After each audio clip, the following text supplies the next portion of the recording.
Oi gente, tudo bom?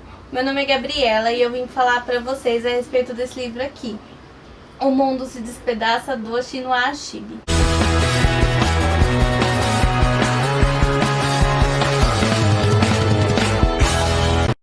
Chinua Achebe é um escritor nigeriano que fala muito a respeito da tribo dele, a tribo Igbo, tanto nas suas poesias como nesse romance, por exemplo. Ele é um livro que conta um pouquinho da outra história da colonização da Inglaterra na África. Ele fala nesse livro aqui sobre como o mundo da aldeia dele se despedaçou com a chegada do homem branco europeu. A gente conhece a história através de um personagem que é o nosso protagonista, que chama Nkonko. Ele é uma personagem que quer romper com a cultura do pai dele de ser preguiçoso, de não cuidar da família e de não ser honrado na tribo. Então, desde muito cedo, ele vai atrás de empréstimos de inhames para ter a própria plantação. Ele vai atrás de ser um bom guerreiro, de lutar com dignidade, de fazer as coisas certas, para ser um homem respeitado.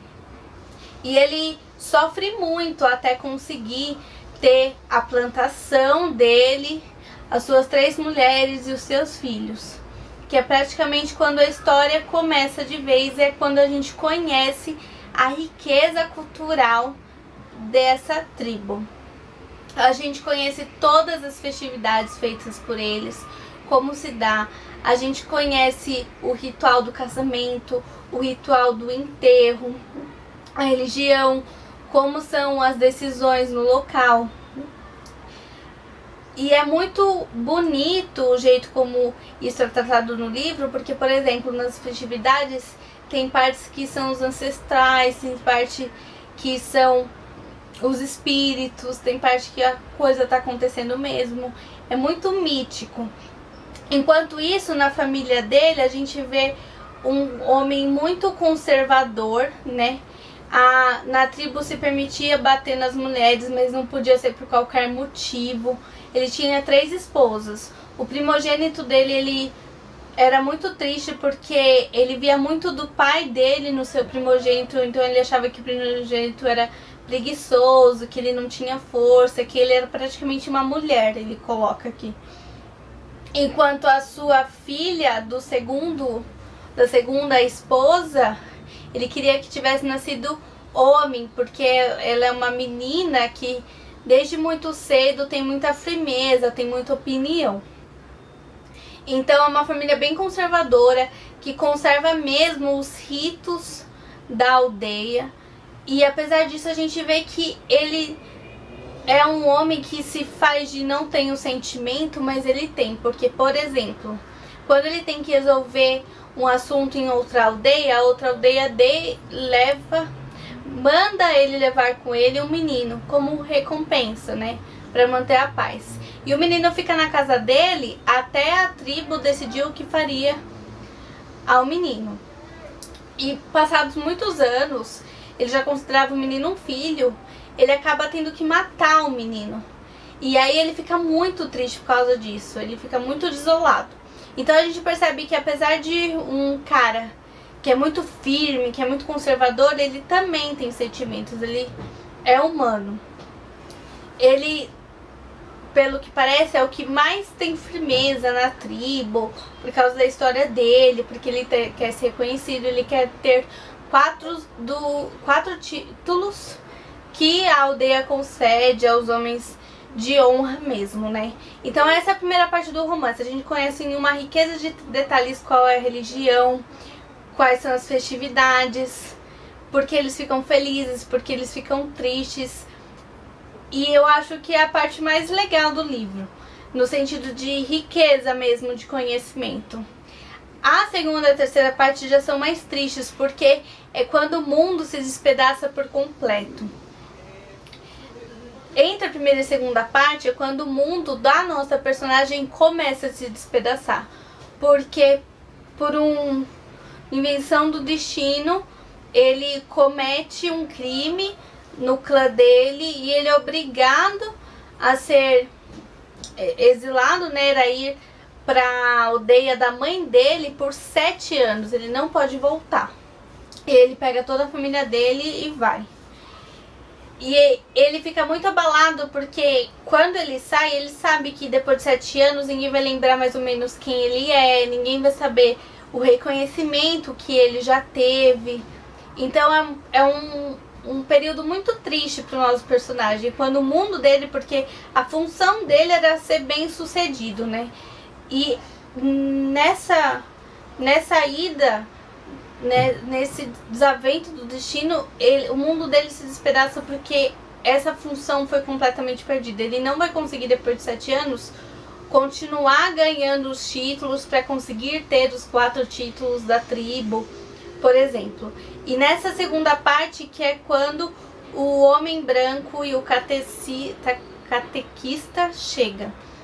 Então, o inglês chega com a religião, com a escola, que é a educação formal, né? E com a força policial para impedir que ele não seja atacado. Enquanto o nosso protagonista quer que a tribo da mãe dele guerreie com essas pessoas, a tribo é muito pacifista e fala assim, não, a gente não tem que tomar por nossa a guerra dos nossos deuses.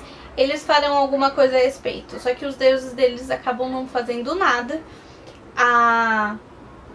O filho dele, ele vê o filho dele convertido a outra religião, expulsa o filho dele de casa, e eles acabam perdendo alguns costumes em favor da religião cristã.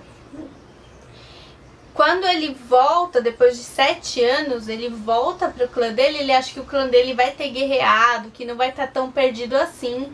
E aí o mundo se despedaça mais ainda, porque ele viu sim um clã também dominado pelos ingleses. E ele entendeu que o clã do pai dele não quis guerrear, porque eles acharam que não tinham que ter feito isso no começo, contra só os homens brancos. Como muita gente havia se convertido, eles iam acabar lutando com os deles, né? E aí ele se vê muito abalado, principalmente quando um moço, que foi batizado pelos ingleses como Enoch, faz uma coisa imperdoável pro clã. Ele tira a máscara de alguém que está representando um espírito numa festividade. E aí eles queimam a casa desse homem e o padre decide defender esse homem. Ele prende os anciãos, né? E o nosso protagonista estava nesse grupo e que iam conversar com o padre para ver como ia resolver isso. Ele prende esses moços e cobra uma multa de todos os moradores da aldeia por ter colocado fogo na casa do Enoch. E aí, depois de ter juntado, né, todas as multas, liberta eles e eles decidem se reunir para ver o que vai fazer a respeito, se vai fazer guerra, se não vai. E ele quer que tenha sim guerra, porque é imperdoável para ele o mundo inteiro deles se despedaçar por causa de homens brancos, que na primeira parte do livro eles nem sabiam se existiam realmente. E ele acaba matando um policial inglês nessa reunião. E ele vê então o mundo inteiro completamente despedaçado, porque ele acha que ao matar o policial, as outras pessoas também vão atacar a força inglesa. E não, eles se dispersaram, deixando o Okonkwo sozinho. No resumo, é esse o livro. Então é um livro rico no quesito de mostrar pra gente uma cultura que a gente não conhece por meio branco, de nenhuma forma. E é um livro muito gostoso de ser lido. É uma riqueza de detalhe, é uma riqueza de relato mesmo, de narrativa, que a gente se sente muito perto do protagonista, da sua família, da sua filha. A sua filha é uma personagem muito legal. Tem toda uma questão espiritual que a envolve também. Não é só porque ela é uma menina de posição firme. Ela tem uma questão com a religião muito forte. Então fica aí a dica para vocês. Me conta se vocês gostaram, se vocês já leram aqui nos comentários, tá bom? curte o vídeo, se inscreve no canal, ativa o sininho e me siga também nas redes sociais, tá bom? Abreijos e versos pra vocês.